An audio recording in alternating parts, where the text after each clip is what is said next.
gens qui étaient profondément religieux et profondément croyants par rapport aux choses spirituelles. Amen. Amen. Alléluia. Amen. Blaise Pascal, il a eu beaucoup de lois de la mathématique. Il y a des choses que la science ne peut pas comprendre. Il faut comprendre seulement cela au domaine de la foi. Isaac Newton, c'était quelqu'un qui avait la foi. Albert Einstein, c'est le gars mis cette énoncé E égale mc carré, c'est le gars énoncé la théorie de la relativité. C'était quelqu'un qui était profondément épris de foi. Alors, il y a que peu de gens qui n'ont pratiquement pas bouleversé ce monde, qui osent dire qu'il y a que la science qui explique tout. Quand tu vas dans une séance de magie, right, ok, ou bien dans un show, où tu vois, j'ai vu un documentaire un jour, ça c'était pas un show, un documentaire des journalistes allemands sont allés, c'était en Afrique de l'Ouest, et c'est pas quel pays, et ils ont filmé un chaman, c'est-à-dire qu'un féticheur africain qui a pratiqué la lévitation devant eux. Il y avait au moins 3 caméras, donc devant, derrière. C'est pas du truc dit que David Copperfield pour qu'on vous dise non, il y a des tricks. Ah, comment on dit ça? Non, pas un truc, des trucs, il va dire que c'est une astuce là. Non. Pas du tout. Quand Copperfield fait ça, il y a des choses qui sont des astuces, des trucs. Les trucs de magie, c'est quoi on appelle ça? Il y a un mot là, le numéro de tour. Il y a des choses que Copperfield fait grâce aux esprits. Il peut pas vous expliquer. Vous comprenez ça? C'est-à-dire que tu peux venir, tu regardes le film qui la tâche, il n'y aura rien. Attends, tu vas pas soulever un éléphant pour me dire qu'il y a un truc, il y a des fils à nylon assez forts qui sont invisibles, indétectables, qui sont en train de soulever cet éléphant. Quand est-ce qu'on a installé ça? Il y a des choses qu'on fait par le pouvoir de l'esprit. Et ce chaman-là a évoqué l'esprit. Et son village, il a commencé à l'éducation. Il n'y a pas plus rigoureux qu'un allemand quand il faut faire une approche scientifique. Vous le connaissez. Il n'y a pas simplement d'explication. Ça défie les lois de l'applicateur. Il monte. Et comment tu vas expliquer ça? Et c'est la Bible déclare également. Jésus-Christ, après avoir parlé à ses disciples, après sa résurrection, il est monté dans les cieux et les gens étaient là en train de le regarder jusqu'à ce qu'il est parti. Les anges leur ont dit, ne vous inquiétez pas, c'est Jésus. De la même manière que vous l'avez vu partir, de la même manière vous le verrez revenir à la vie. C'est-à-dire qu'il y a des choses spirituelles qui dépassent l'entendement des gens, qui dépassent le monde physique. Alors si toi tu fais curieusement les lois de ce qui concerne le monde matériel, tu es d'abord un esprit. L'être humain n'est pas seulement quelqu'un fait des amas de chair et tout ça, non. Tu es d'abord un esprit, tu possèdes une âme et tu habites dans un corps. Alléluia. Alors comme nous sommes des esprits, nous sommes différents des animaux, nous avons ainsi également des besoins spirituels. C'est pourquoi nous nous tournons vers Dieu. Aucun animal n'a le sens religieux. Tu ne verras jamais les chimpanzés se réunir ensemble pour rendre un culte. Ou bien les lions prier. Parce qu'ils n'ont pas l'esprit, ils n'ont pas des animaux à l'image de Dieu. Ils n'ont pas le sens religieux. Même le plus développé des animaux qui est une intelligence qu'on compare à celle de l'homme, du moins de l'enfant de l'homme, comme les dauphins. Jamais tu verras les dauphins se réunir pour rendre un culte. C'est seulement l'homme qui a cet esprit qui le tend vers la divinité partout, même les hommes les plus primitifs qu'on peut nommer. Quand tu vas en Amazonie, les gens qui n'ont jamais été en contact, bien quand tu vas dans le village de ma mère, dans la forêt équatoriale qui est dense, parce que cette forêt est plus dense encore, elle est vierge. Quand tu vas là-bas, tu verras des gens qui ne sont pas en contact avec la civilisation extérieure, mais ils ont soit un morceau de bois, d'accord, amen, soit un lieu, une stèle, un lieu où ils font leur culte. Ils ont, même s'il n'y a pas un nom, ils ne disent pas le nom de Jésus, ou bien Allah, ou bien Bouddha, mais ils ont leur nom local pour s'adresser aux esprits et à la divinité auquel ils sont soumis. Ça montre que l'homme, l'être humain, a un esprit religieux en lui, c'est parce qu'il y a des besoins dans l'homme que seul Dieu peut combler. Et Dieu a fait que l'esprit de l'homme puisse le rechercher, alors que le corps recherche ce qui est autour de soi pour son développement. Parce que c'est avec le corps que nous entrons en contact avec le monde physique au travers des 5 sens. Amen. Amen. Et c'est avec notre âme que nous entrons en contact avec le monde intellectuel. Parce que dans l'âme, il y a l'intellect, dans l'âme, il y a les sentiments, et dans l'âme, il y a la volonté. Et c'est avec notre esprit que nous entrons en contact avec le monde spirituel. Alléluia. Parce que c'est dans l'esprit qu'il y a la conscience, la capacité de discerner le bien et le mal. Selon Dieu, Dieu a voulu que l'esprit entre en contact avec lui pour avoir une bonne connaissance du bien et du mal. C'est qu'elle ait la conscience de l'esprit. Et quand l'esprit discerne le bien et le mal, il donne maintenant cette instruction à la volonté pour que l'homme fasse le bien selon le jugement des valeurs qui est spirituel, sans le bien et le mal. Pas sur le bien et le mal du monde, mais sur le bien et le mal qui vient de Dieu. Après que la volonté puisse avoir des bonnes directives venant de l'esprit, la volonté qui est dans l'âme, mais là avec l'intelligence qui est dans l'âme, la sensibilité, les sensations, il peut maintenant donner des ordres au corps. Le corps, ce n'est là que pour obéir aux ordres. Et le corps va entrer en contact avec le monde physique pour exécuter quelque chose qui a été décidé dans l'esprit et qui a été communiqué dans l'âme, et l'âme qui a donné des instructions au corps. Alléluia. Alors, si toute ta vie, tu dépends de ce que tu vois sur la terre, c'est-à-dire que tu commandes, n'est-ce pas, à ton corps de percevoir des choses qui donnent des informations à ton âme, et ton âme est soumise à sa volonté à ce que le corps lui communique, au lieu de soumettre ta volonté à ce que l'esprit lui communique. C'est-à-dire que ta vie dépendra de ce que les gens pensent pour toi ou sur toi. C'est-à-dire que si la tendance dit qu'il faut s'habiller comme ça, tu t'habilleras comme un groupe de gens qui sont réunis dans ton bureau, là-bas, voilà, le centre d'affaires ici, moi. À la défense, un petit groupe de gens, ils se réunissent à la défense, et puis ils décident de quelle est la mode, ou bien ils se réunissent à Hollywood, et tu ne sais pas s'ils étaient ivres. Et tu ne sais même pas s'ils décident de faire de la drogue, parce que ça arrive. Je ne crois pas qu'il y ait de la drogue à Hollywood, mais peut-être que par hasard, il y a de la drogue à Hollywood. Alors, ces gens-là décident sur les effets de la drogue, et comme c'est eux-mêmes qui ont les médias, ils propulsent leur monde bien ce qu'ils décident, et ça arrive que toi à la télévision, ils n'ont pas besoin d'envoyer des lettres. C'est toi-même qui vas les rechercher.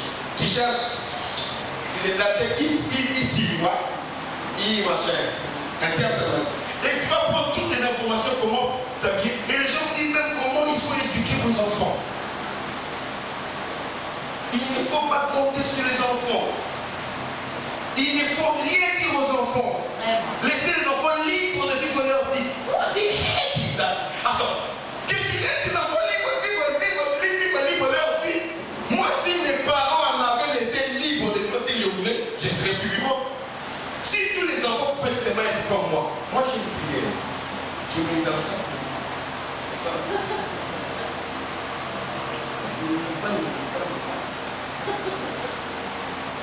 C'est ça ma prière. Vous comprenez? En grandissant, je suis parent, j'ai plus de respect pour mes parents, maintenant que moi je suis parent. Parce que les fois on croit que les parents sont vieux jeux. Mais un jour vous deviendrez des parents, j'ai connu le parent fait pour me supporter moi. Et j'ai pris que Dieu garde les enfants qui sont encore moi, qui sont intelligents, mais pas dans le comportement. Non. Amen. C'est parce que j'allais fait voir des vertes et des pavillons à mes parents. Et les gens se disent même comment éviter. Et heureusement, chez nous en Afrique, c'est un adage qui est commun, mais chez nous en Afrique, c'est bien appliqué. Qui aime bien, moi je crois que mes parents ont beaucoup aimé.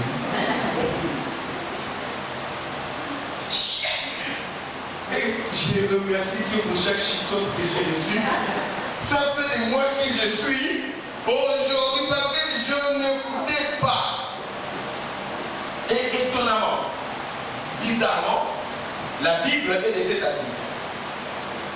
En Afrique, quand les enfants font des mal, nous les chicotons. Bon.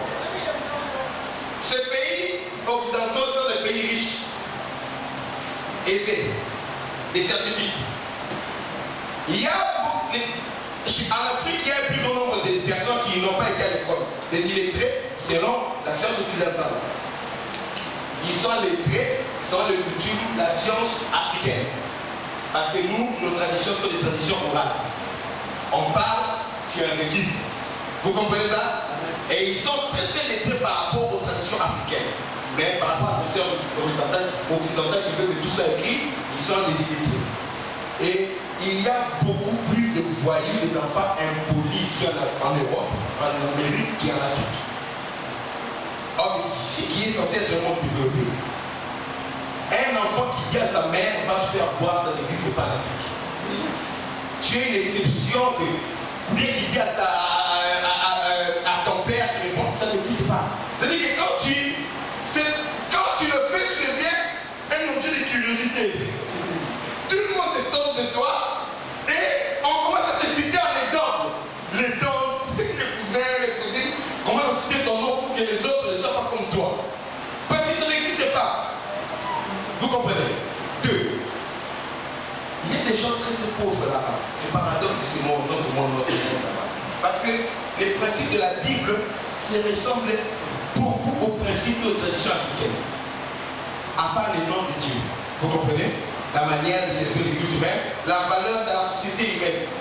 La tribu de mon père des Balouba, la loi des Balouba, c'est même la manière d'adorer Dieu, de prier Dieu, la manière de célébrer le mariage, ce qui est péché, ce qui est tabou, c'est exactement la loi de Moïse et les tabous de Jésus. À quelques époques, en plus son monothéisme. Et ce qui est un paradoxe également que j'ai remarqué entre l'Occident et l'Afrique, par exemple, c'est quoi? Il y a beaucoup de pauvres là-bas en Afrique, n'est-ce pas? Il y a des riches ici. Mais les nombres des personnes qui se suicident sont très élevés ici qu'en Afrique. Alors les gens sont très pauvres. Pourquoi ici les gens se suicident plus qu'en Afrique? C'est un esprit. Autre paradoxe. C'est quoi les réponses? Ah, il y a un troisième paradoxe. Je l'ai oublié si je ne l'ai pas. Il y a un autre paradoxe que j'ai remarqué par rapport. Oui. Le fleuve de flot de l'Afrique aujourd'hui, à cause des multinationales, c'est les guerres civiles. Vous comprenez? C'est-à-dire que les guerres civiles pour le contrôle des minéraux, le contrôle des territoires fertiles, le contrôle. Il n'y a pas en Afrique, les armes qui là-bas sont des flèches. Alors les Kalachnikov, on les fabrique pour pas d'Afrique. M16. Ce sont les multinationales qui amènent des Kalachnikov et M16 là-bas, qui donnent à certains chefs de guerre et pour qu'ils puissent tuer leur propre peuple humain en devenant riches aussi. Et ces gens sont protégés. Bon, bref. Et ce qui se passe là-bas en Afrique, par rapport à ces guerres, on retrouve des gens qui sont des enfants qui ont fait la guerre. 12 ans, 13 ans qui ont été recrutés. Ce sont des crimes. On recrute des enfants pour aller faire la guerre. Et ce qui fait que chez nous, la violence dans certains villages a été répandue. Mais jusqu'à maintenant, et je viens d'un pays qui a connu la guerre civile, il n'y a aucun enfant qui a été dans la guerre, qui a été démobilisé, qui est retourné à la vie civile, un jour qui est entré avec une arme dans une école pour massacrer les gens, ou bien dans la première séance de la sortie des Batman, d'un film cinéma, pour massacrer les gens à la Kalachnikov. Il n'y a aucun. Pourquoi seulement il y a ici en Occident, où tu vas carrément au cinéma avec les enfants, tu vois un fou qui tue tout le monde, ou bien tu vas à l'école, quelqu'un qui entre à l'école qui commence à battre les gens, ou bien quelqu'un qui prend des bâtons, qui va dans une île où les gens sont comme en Norvège, c'est pas qui tue, qui fait. Pourquoi seulement en Europe des choses comme ça? Moi je crois que c'est parce que dans beaucoup de cas, l'homme européen, après avoir découvert la science et après avoir excellé dans la science, surtout en particulier moderne, la science l'a tellement objecté que l'homme européen a oublié la spiritualité. On n'est pas seulement des êtres physiques, intellectuels. Nous sommes également des êtres spirituels. Vous comprenez? Amen. Alléluia. Amen. Vous comprenez? L'homme européen a mis tellement confiance dans les décisions des hommes qu'il a oublié le côté spirituel de son être. En Afrique, on sait que même si personne ne voit, il n'y a aucun juge ne le voit. Mais si je vole la chaise de mon voisin, les esprits de mes ancêtres vont me punir si cet homme-là se plaint. Vous comprenez? Il sait qu'il n'y a aucun juge, aucun policier. Mais c'est que les esprits de mes ancêtres, c'est-à-dire sur ce côté spirituel qui l'oblige à être honnête. C'est-à-dire que quand tu achètes de ces gars, quelqu'un va le ramasser loin et le ramener chez toi à la maison. Et si toi tu veux, c'est à ton nom de lui offrir un cadeau en récompense. C'est ça que je voulais attirer l'attention aujourd'hui sur chacun d'entre nous. Le côté spirituel de notre être. Et on va lire l'histoire d'un homme qui était très élevé, mais qui a eu un besoin spirituel. Heureusement qu'il y avait quelqu'un à côté pour lui dire la bonne nouvelle. D'un moment, nous serons la personne qui a eu le besoin, et d'un autre moment, nous serons la personne qui peut venir à ce besoin. Sans le message, sera la partie de ce message. J'aimerais qu'on puisse encore lire l'histoire je lis des passages, l'histoire qu'on a déjà lue. Là, déclare qu'un ange du Seigneur s'adressait à Philippe et lui dit, lève-toi, va du côté du midi, sur le chemin qui descend à Jérusalem, à Gaza, celui qui est désert. D'abord, on ne parle pas d'un homme qui est venu par là, Philippe, on parle de qui? Un ange du Seigneur. Ce passage que j'ai choisi nous introduit directement sur l'interaction du monde spirituel sur le monde physique. C'est-à-dire qu'un ange peut parler à quelqu'un. Vous comprenez ça? Amen. Un ange peut parler à quelqu'un. On dit qu'un ange du Seigneur est venu parler. Et dans la Bible, il y a beaucoup d'exemples d'anges qui sont venus parler aux gens. Il y a un ange qui est venu parler à Daniel, il y a un ange qui est venu parler à Gédéon, il y a un ange qui est venu parler à Abraham. Abraham a intercédé pour qu'on ne puisse pas tuer son fils Lot, son neveu Lot qui habitait à Sodome et Gomorrhe. You know? Il y a des anges qui venaient parler, visiter les gens. Et l'ange est venu parler à Marie pour lui dire qu'elle va être maman d'un enfant qui est en réalité le fils de Dieu, qui sera le sauveur du monde. Et l'ange du Seigneur est venu parler à Philippe. Si tu es concentré dans la vie de prière, par moment tu verras dans tes songes des anges venus te parler. Et des fois les anges peuvent apparaître physiquement. C'est-à-dire que tu le vois, ils sont pas matériels, mais ils sont visibles. Ça peut arriver. Avec son lumière, mais dans ton esprit, tu reconnaîtras. C'est pourquoi il est nécessaire d'être né de nouveau, de recevoir le Saint-Esprit. Parce que quand tu reçois le Saint-Esprit, tu seras capable de discerner les esprits. Tu sauras que ça c'est l'Esprit de Dieu, ou bien ça c'est l'Esprit du diable. Tu peux aller dans un endroit de culte qui est embelli, oublier les idées là où on vous a mis à la tête que ce qui est satanique c'est sale, ce qui est des dieux c'est pauvre. Il y a des sociétés secrètes qui commettent des abominations, mais qui ont peut-être leur temple sur le Champs-Élysées ou bien quelque part. Quand tu entres là-bas, il y a le luxe total.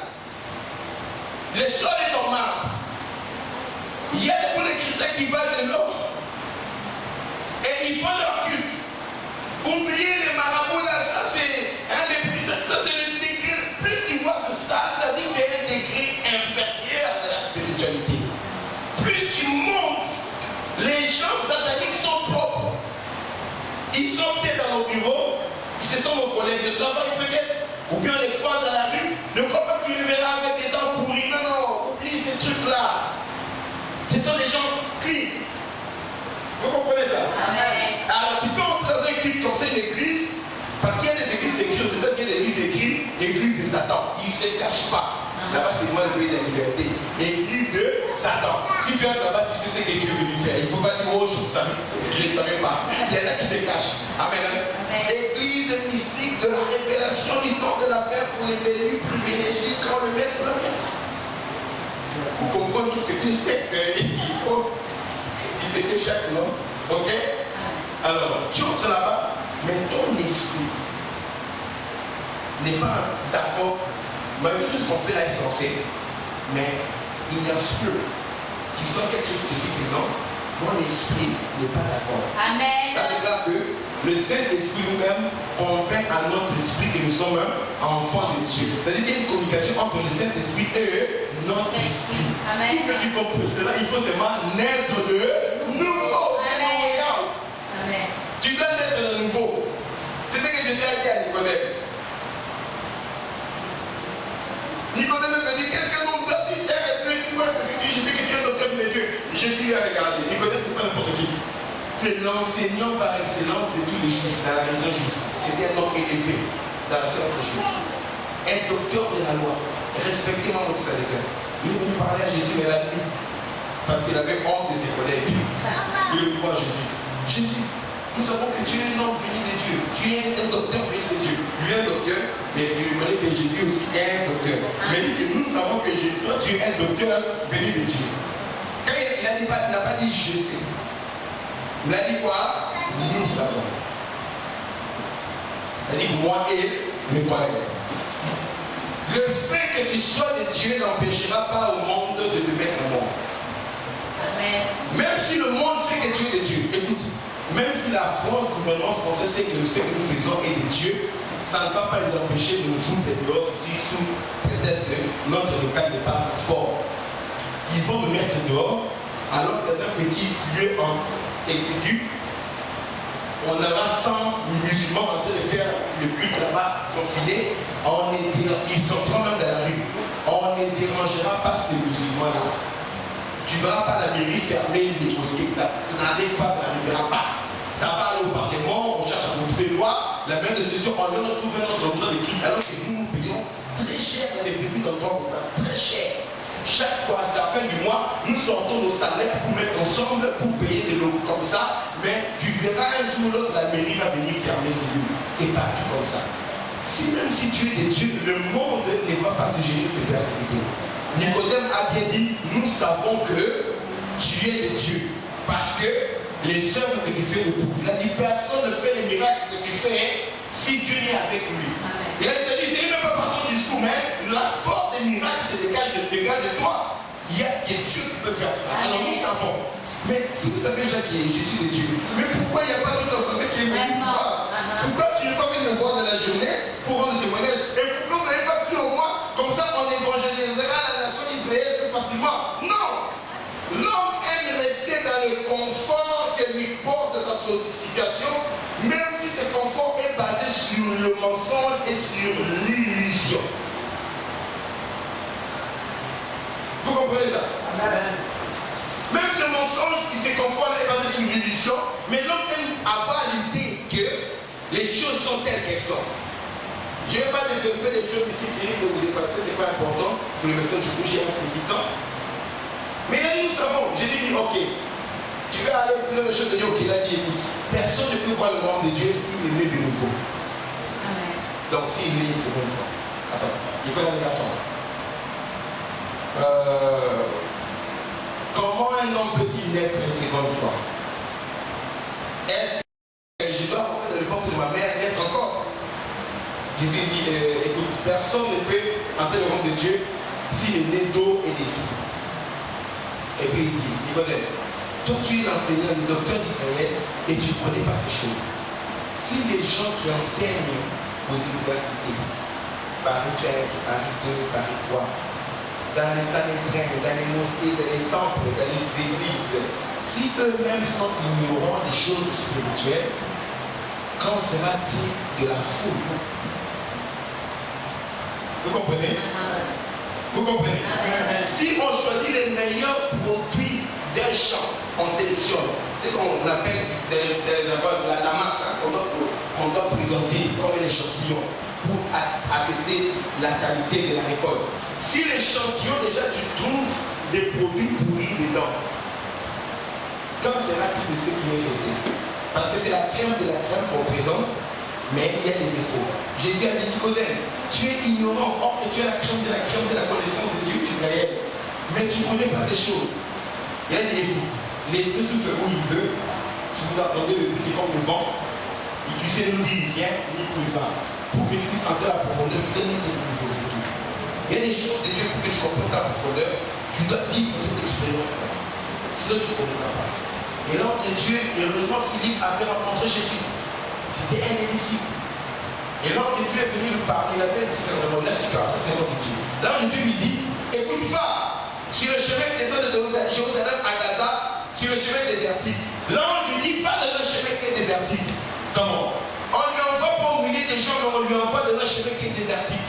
Il peut se dire, attends, qu'est-ce que tu dois aller faire dans le désert? Tout ce que Dieu te dit de faire, c'est parce qu'il y a une mission pour toi à accomplir. Même si ça n'a pas de chance pour toi, quand Dieu te parle, tu es convaincu que Dieu te parle, il faut le faire parce qu'il y a une mission pour toi. Amen. Alléluia. C'est pas bien d'avoir des gens qui vous suivent comme des moutons. Non, non. Chaque disciple, chaque chrétien doit être né de nouveau. Quand le pasteur, lorsque Dieu te parle, il faut que ça corresponde aussi à ton esprit, ce que tu as entendu, ce que tu as connu de Dieu. Alléluia. Tu reçois la consommation de ton esprit. Quand on a le même esprit, ça se communique, on va de l'avant. Amen. Quand on a l'esprit contraire, parce que le Saint-Esprit peut dire une chose et te dire le contraire. Ça ne peut pas se faire. Amen. Vous comprenez cela? Amen. Facile dans le chemin désertique. Il dit, ok, je vais y aller. Il obéit. Quand il va là-bas, dans le chemin désertique, il voit un Éthiopien, donc un Africain. Un ennemi, ça veut dire que celui qui travaillait dans la maison royale, un ennemi, un gardien de bien. Alléluia. Amen. Ministre des Canons de la reine d'Éthiopie. Elle était l'élue de la reine. De la reine d'Éthiopie. Et sur l'étendard de tous ces trésors, c'était un homme immensément riche. Toute la richesse de la reine, c'est lui qui les gardait. Vous comprenez ça? Et c'est lui qui le gérait. Un homme riche. Et Dieu là, il était venu à Jérusalem pour prier, adorer, et il s'est retourné. Vous savez pourquoi il était venu à Jérusalem pour adorer, n'est-ce pas? C'est parce que, avant la reine de Saba, la reine vient de cette partie-là de l'Afrique, la corne de l'Est, de l'oriental de l'Afrique, là, l'Éthiopie, était allé un jour voir Salomon pour le rencontrer parce qu'il avait entendu parler des prodiges, de la richesse de Salomon, de sa sagesse.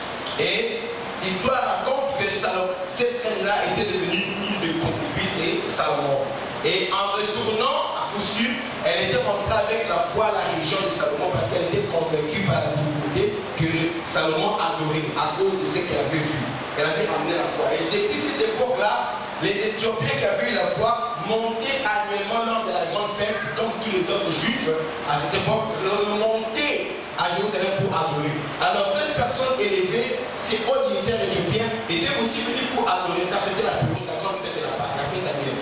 Et en retournant maintenant, il lisait le livre du prophète Ésaïe. Et l'ange de Dieu dit à Philippe, le verset, c'est l'esprit, verset 29. L'esprit dit à Philippe, avance et approche-toi de ce char. C'est ce que nous devons faire aujourd'hui. Il y a des gens qui sont élevés, des gens qui nous entourent, il y a des pauvres à côté de nous, des gens religieux, irréligieux, des gens qui sont des athées, mais ces gens-là ont un besoin. Le char représente le confort de leur vie. Ils sont dans le voyage, ils sont en train de faire ce qui leur demande leur vie pour subsister, pour exister même. Tu trouveras un collègue de travail, tu trouveras un ami, tu trouveras une cousine, tu trouveras une tante, tu trouveras un oncle qui a ses convictions. Il faut avoir le courage de s'approcher du char de sa vie. Approche-toi. Il va pas dans ta direction, il va dans la direction que le conduit lui, il fait ce qui est bon dans sa vie. Tu dois oser t'approcher de ce char. Pourquoi? Tu as quelque chose en toi que cette personne a besoin, même si cette personne ne te connaît pas. Et Philippe ne connaissait pas cet homme ni d'Ève ni d'Adam, mais l'esprit de Dieu lui dit approche-toi de son char. Il voit que c'était un étranger, il voit que c'était un homme élevé. Il dit, l'esprit de Dieu lui dit, mets de côté tes préjugés. Oh, regarde, c'est un noir, moi je n'ai pas de contact avec le noir. C'est un blanc, moi les blancs n'aiment pas. Oh, c'est facile pour moi de dire à un Américain, je suis pasteur aux États-Unis, de dire à l'Américain, God bless you. Il va me répondre de cette tue. Mais va dire à un Français ici, que Dieu te bénisse. Sortez-moi de la vie. Ce n'est pas dans la culture. Les Américains sont des blancs. Va dire à un Italien, Dieu te bénisse. Il va te répondre que Dieu te bénisse aussi. Dis à l'anglais, God bless you. Il va te dire que Dieu te bénisse aussi. Va dire à l'Américain, God bless you. Dès que tu arrives au Sénégal, God bless you, God bless you too. Dis à un Français, Dieu te bénisse. Ce n'est pas dans la culture des Français. Les Français ont fait tout pour enlever la notion de Dieu à la réalité. Amen. Ce n'est pas quelque chose de croire que non, c'est la règle. Non, les autres peuples occidentaux, même très développés, même des pays plus riches à leur développement, ces peuples-là sont religieux.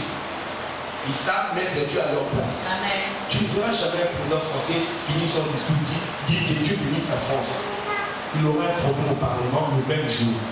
Il serait qui dans le jour. Mais vous voyez, Obama a bien dit que Dieu bénisse l'Amérique. Avant lui, Bush disait quoi? Que Dieu bénisse l'Amérique. Avant, Bush la Clinton disait quoi? Que Dieu bénisse l'Amérique. Avant, c'est Clinton, la Bush le père disait quoi? Que Dieu bénisse l'Amérique. Avant, Bush le père, le colonel disait quoi? Que Dieu bénisse l'Amérique. Ah, vous comprenez ça? Et là-bas, on a demandé, God bless the Queen. Mais en France, il y a des gens qui ont levé la notion de Dieu de leur vie. Et si toi tu es chrétien en France, sache que tu as quelque chose que Dieu t'a donné. Le char de la France a besoin de vous. Les gens sont assis dans leur char. J'entends l'esprit de Dieu qui nous dit aujourd'hui, approche-toi de ce char. Approche-toi de ce char. la France. Approche-toi des quartiers, des ghettos là, quand il y a la droite, approche-toi de ces gens-là. Tu as une bonne nouvelle qui peut rendre ces gens libres. Là, l'éducation nationale a échoué. Là, les politiciens ne font que constater pour établir des statistiques. Nous, on peut les approcher de ces gens sont des êtres humains. Approchons-nous avec le message d'amour. Approche-toi des gens qui sont au Parlement. Approche-toi des collègues de travail. Tu seras triste d'apprendre que ton collègue s'est suicidé, alors que tu as une bonne nouvelle qui peut les consoler. Amen. Tu as quelque chose. Lève la main droite, dis, j'ai quelque chose. J'ai quelque chose Que Dieu m'a donné. que Dieu m'a donné. Ce n'est pas beaucoup. Ce n'est pas beaucoup, Mais ce n'est pas peu. mais ce n'est pas peu. Et Dieu a choisi Et Dieu a de choisi le donner à moi. de le donner à moi. Merci. Il y a des gens qui ont fait plus d'études que toi. Il y a des gens qui sont plus riches que toi. Il y a des gens qui ont plus de connaissances que toi, mais qui n'ont pas ça. C'est à toi que Dieu a donné cela. Philippe, c'était un pauvre gars. Il n'avait pas de richesse. Mais cet homme, l'intournant des richesses d'Éthiopie, qui connaissait la richesse de l'Afrique, on dit que la richesse de l'Afrique se concentre toujours entre les mains de notre dirigeant. Et cet homme gardait la richesse d'une dirigeante de l'Afrique, de la reine d'Éthiopie. Il était riche. Philippe n'était pas riche. Mais Philippe avait quelque chose que cet homme n'avait pas. C'est comme quand Pierre et Jean allaient au temple pour adorer. Ils ont rencontré un paralytique qui était là assis. Il demandait de l'argent. S'il vous plaît, aidez-moi, aidez-moi, tout le monde, pauvre paralytique que je suis, aidez-moi, aidez-moi. Écoutez, cet homme, ça faisait combien de temps qu'il était là? Combien de temps il était là? Combien? Il paraît 48 ans. Il était paralytique. Imaginez cet âge. S'il avait 60 ans, peut-être qu'il était là depuis qu'il avait 12 ans. Vous comprenez ça? Vous comprenez ça? Paralytique. Aidez-moi assis. C'est-à-dire que Jésus est né. Jésus a grandi. Jésus a entré chaque jour au temple. À 12 ans, Jésus était dans le temple. Mais quand il a été dans la conseil du ministère, Jésus a entré une chef dans le temple. Là, il a chassé le voleur. C'était le temple. Il est entré sortir. Pendant les 3 ans de ministère de Jésus, c'est qu'il était toujours là. Il n'avait pas été guéri. Et Jésus est mort, il est parti. Mais Jésus, avant de partir, il a dit, je vous enverrai une puissance. Et je suis suivant ce que vous serez. Et quelques jours après, les Saint-Esprit est descendu. Maintenant, Pierre et Jean avaient reçu le Saint-Esprit, ils avaient reçu la puissance. Et ce jour-là, Jésus n'était plus là, mais Pierre et Jean étaient là. Je ne suis pas Jésus, mais j'ai reçu quelque chose de Jésus. Amen. Et ils allaient au temple, le même temple où Jésus a fait son ministère, il n'a pas guéri ce temple. Si l'on demande l'argent, aidez-moi. Pierre et Jean l'ont regardé, ils ont dit, écoute, regarde-nous. Le paralytique les regardait, espérant recevoir de quelque chose. Ce qui est clé, c'est ça. Amen. Regardez avec les yeux de la foi, Amen. en espérant recevoir quelque chose. Pierre regarde et dit, écoute, je n'ai ni argent, ni or, mais ce que j'ai, je te le donne. Au nom de Jésus, lève-toi et marche. Amen. Là, il ne peut pas la main. Et le fil est fait. Dès qu'on se tombe sur les bords, commençant à marcher. Et il entend avec dans les dents, en train de sauter de mon lit. Alléluia. Jésus a un grand témoignage. Ces gens-là ont continué, même si tu es leur maître, ils ont continué à aller à la prière, à aller au temple. Et c'est là qu'ils ont rencontré le miracle qui les a obtenus parce qu'ils ont été obéissants. Philippe aussi était obéissant. Dieu lui dit, l'ange de Dieu dit, va dans le désert. Qu'est-ce que je vais faire dans le désert? Il fait chaud ici. Va dans le désert. Là, il rencontre un homme riche. Et l'esprit dit, approche de ce char. Quand tu approches, il dit, écoute, tu ne sais pas ce qui passe dans la vie des gens. Il ne faut pas juger les gens selon l'apparence. J'ai le privilège d'avoir voyagé dans beaucoup de pays. J'ai des amis à moi proches, on parle, on rigole, qui sont très pauvres.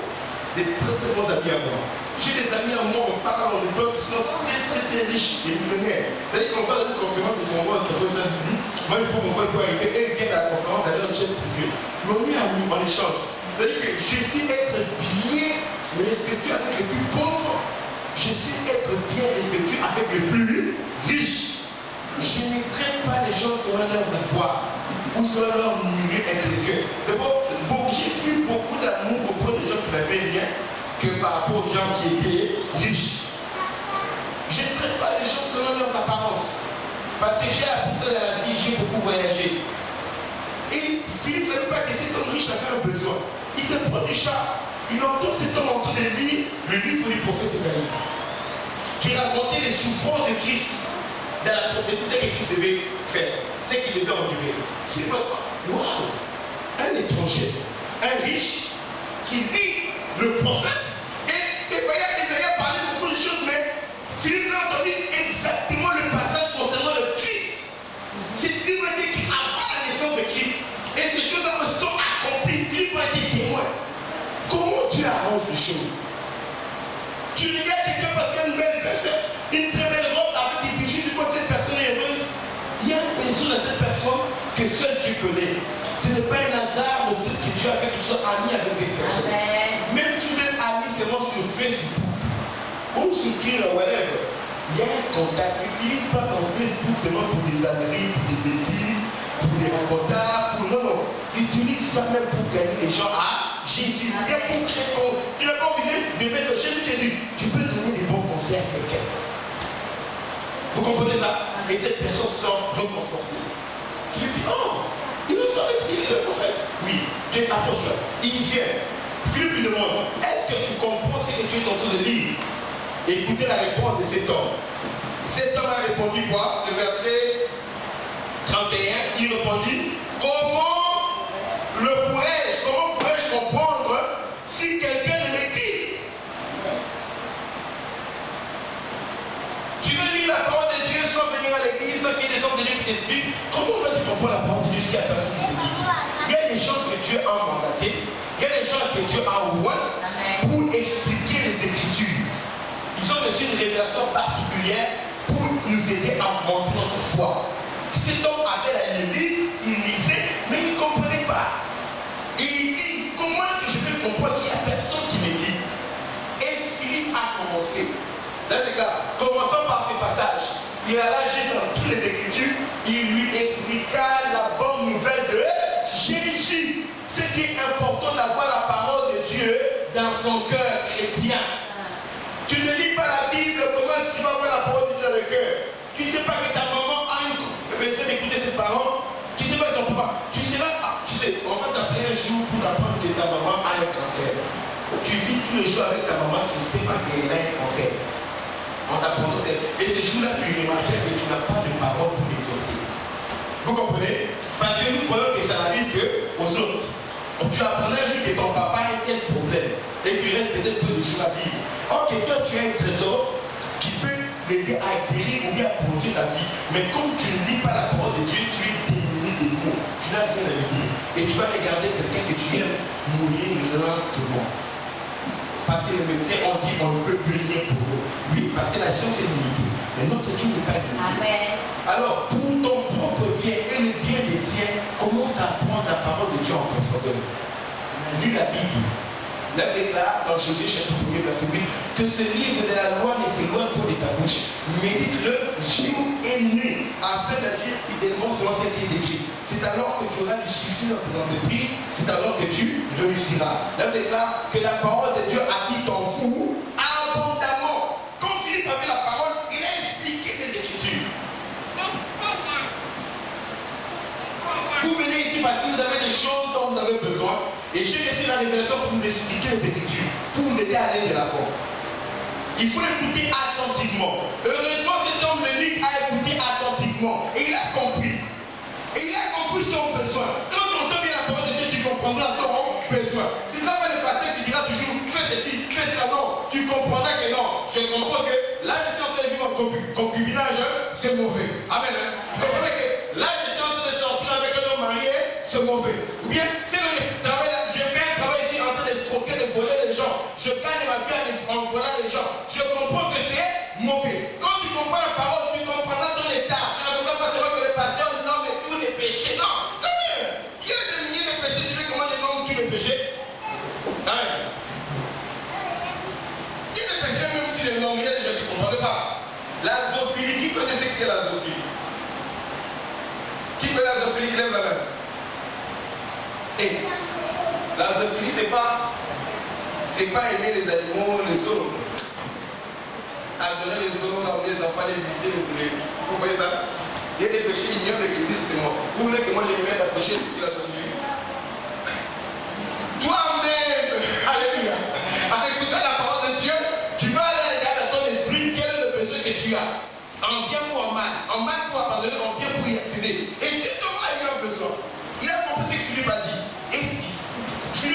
simplement parler de la nouvelle naissance. Jésus a dit celui qui croira, qui sera baptisé, sera sauvé. L'homme a dit, ah, il regarde déjà, il n'y a pas de. Bon, on est là. L'homme a attendu. Il y a des gens qui faut attendre le bon moment. Il continue à avoir, parce que Philippe était monté déjà. Quand il arrive, il va le lever, c'est le moment. Il a dit à Philippe, si c'est que tu dis un frère, je vois de l'eau. Qu'est-ce qui m'empêche d'être baptisé? Amen. Amen. Et tu vas dire, ok. Je vais te baptiser maintenant. On ne va pas vous baptiser rapidement, à la fin, comme il calme-toi d'abord. Il y a une condition. Amen. Est-ce que tu crois que Jésus-Christ est le Fils de Dieu? Yes. Amen. Amen. C'est la condition à remplir. L'homme a dit oui, je crois que Jésus est le Fils de Dieu. Si tu crois, il n'y a plus d'obstacle. Et Philippe est descendu avec lui dans l'eau et il a baptisé. C'est ce qui est arrivé. Cet homme, Philippe, a été pris par l'esprit, a été conduit et devait aller, alors que l'ennemi quotidien a continué son chemin. Calmement, dans la joie, sauvé. Parce qu'au départ, il y a quelqu'un qui a su obéir à la loi de l'esprit. Il a dit vas-y. Il est allé dans le désert. Mais il y a quelqu'un qui est sauvé. Parce que Philippe a été obéissant et le lit que je viens a été attentif. Il n'a pas rejeté Philippe quand il est venu lui proposer de lui parler. Il a accueilli Philippe et quelque chose de merveilleux est arrivé. Vous aussi aujourd'hui, c'est là que je vais terminer mon message. Il y a des gens à côté de vous qui ont un besoin. Peut-être c'est ton père, c'est ta mère. Approche-toi de leur charge. Approche-toi de leur vie. Dieu te mettra à cœur par rapport à ce qu'ils sont en train de vivre. Commence à leur parler de Dieu. Tu as une mission. Tu as le devoir de parler de Jésus. Ne retiens pas l'évangile de Jésus-Christ captif. Toi, tu as été prêché, va aussi prêcher les autres. Dieu bénira ta vie si toi-même tu fais un instrument de bénédiction pour les autres. Il y a des gens qui sont en conflit. Tu as beaucoup d'amis. Amen. Dans ton compte Facebook, tu as 1000 amis. 1200, 400. Combien vivent en Île-de-France? Combien peux tu avoir la peine d'inviter? Tu as des cousins et des cousines qui sont dans le parti, des fois ils sont religieux, comme l'ennemi éthiopien, mais ils n'ont pas la révélation. Même si moi je peux aller dans l'église, non. Tu sais que tu as des gars dans ta vie, tu vois qu'il n'est pas sauvé.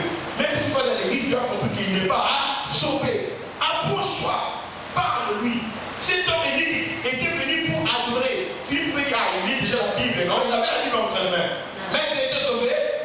Il venait d'adorer à Jérusalem. Est-ce qu'il était sauvé? Il y a des gens qui vont toujours à l'église, mais ils ne sont pas sauvés. Amen. Toi, tu as compris la révélation parce que tu sais que ce que tu as reçu, lui, il n'a pas encore ça. Et tu le sais. Alors, va leur parler.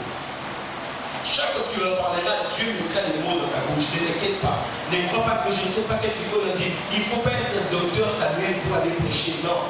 Et il ne faut pas une prédication seulement témoigner de Jésus. C'est ce que Jésus peut faire. Amen. Et bien ce qu'il a fait dans ta vie. Ça, tout le monde peut le faire. Et le Saint-Esprit va t'aider. Et quand quelqu'un sera sauvé, il y a déjà bien fait dans le ciel pour une seule personne qui sait répondre. Parle-lui. Quand cette personne est convaincue, et invite-le au service. Moi, j'ai pu te parler parce qu'il y a quelqu'un qui m'enseigne la parole, ça me permet de grandir. Toi aussi, viens écouter la parole chez le pasteur qui m'enseigne. Ce que j'ai, toi aussi tu l'auras. Si je peux être une bénédiction pour toi, c'est parce que moi aussi, il y a quelqu'un qui me dit. Et amène-le. Au ciel, nous aurons des récompenses pas par rapport aux vêtements, pas par rapport aux ordinateurs ou bien les téléphones tactiles, high-tech qu'on a acheté. On aura des récompenses par rapport aux âmes qu'on a amenées au ciel. Nous devons développer l'enfer pour publier le ciel. C'est là que Dieu nous donnera des couronnes d'or. Si tu ne sauves personne, tu pourras entrer au ciel sans couronne. Rien, tu seras le plus pauvre au ciel. Mais la richesse du ciel, c'est par rapport aux âmes que nous gagnons pour l'évangile. Amen.